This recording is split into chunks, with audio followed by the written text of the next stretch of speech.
كتير مننا طبعا بيسمع كلمة موبايل فون والسيل فون.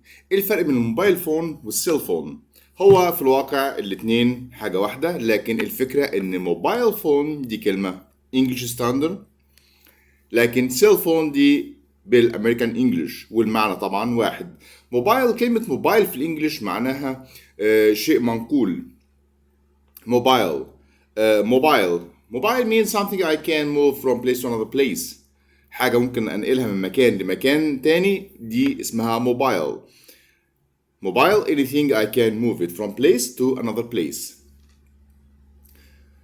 سيل فون في الامريكان، الموبايل ليه اسمه سيل فون بالامريكان انجلش؟ عشان الموبايل البطارية بتاعت الموبايل بتشتغل بخلايا ضوئية، فهي جايه اسمها من كده هوت، خلايا سيلز. فكلمة سيل فون جايه لان الموبايل بيشتغل بالخلايا الضوئية بتاعت البطارية دي، فعشان كده اسمه سيل فون.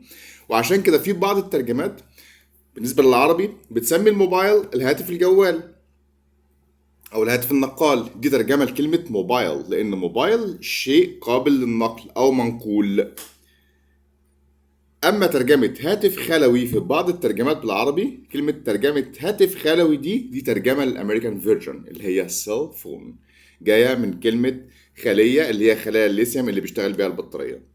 فهاتف جوال او نقال جاية من موبايل فون اللي هو منقول، وكلمة سيل فون جاية من الامريكان انجلش بالمعنى ده اللي بتترجم بالعربي هاتف خلوي.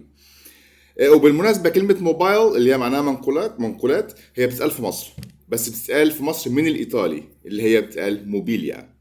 كلمة موبيليا بالإيطالي هي موبايلز بالإنجلش، ومعناها منقولات. Thank you.